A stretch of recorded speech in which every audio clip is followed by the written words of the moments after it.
it's first and foremost a recognition of our need for freedom. And how do we realize freedom? How do we realize it in the true sense? How do we expand our freedom to be ourselves into freedom for others? And once you start thinking seriously about the notion of freedom, you realize that it's absent from a lot of our lives. There are all these forces that constrain us, that push us, shove us this way and that make a lot of things not possible. One of them is capitalism, is the economic system of capitalism, which is premised on the exploitation of many by a few. And in a sense, economic constraints which are hardwired into a system that develops privilege for some and destitution for others is a pretty horrific phenomena from the perspective of the realization of freedom. How can you be free when you don't have anything to eat and you don't have a home? When you're forced to work 12, 14, 16 hours a day just to exist, there's no freedom in that. And so the anarchist perspective really takes a close look at economics and how we organize our societies from that perspective, and tries to reconfigure, and there are many, many different models of reorganization on that level, reconfigure the way we live and the way we sustain ourselves on the planet to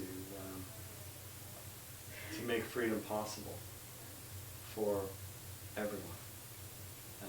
You may think that's impossible. Well, there are different kinds of freedom that can be realized once someone has a roof over their head and food in their stomach and so on. Those are kinds of prerequisites for that person to realize freedom in other dimensions of their lives.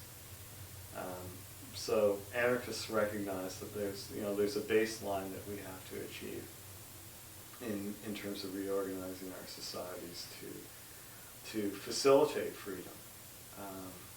In terms of social organization and so forth, the anarchist model of government is self-governance. Again, self-governance, and again, self-governance presupposes a kind of freedom, a freedom in terms of how you choose to live in relation to others.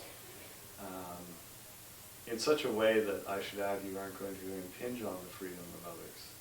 So anarchists envisage different ways of organizing society that are all about realizing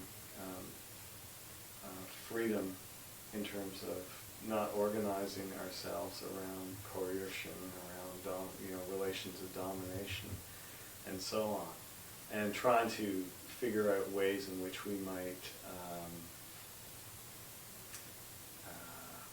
deal with social problems that are part of our lives, like, say, someone beating someone up, or someone breaking into someone's home and stealing stuff and things like that, in ways that are more constructive, as opposed to authoritarian and punitive,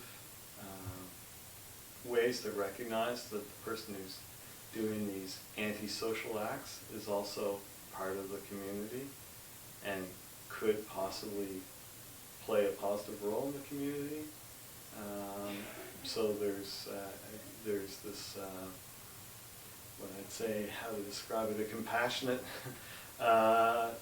and more hopeful vision of how society can run in the anarchist vision of social organization or reorganization.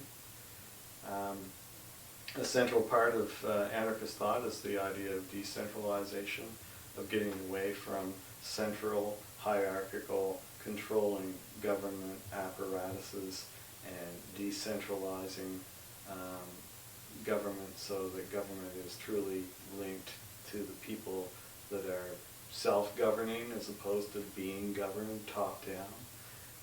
That's a really important part of anarchist social theory.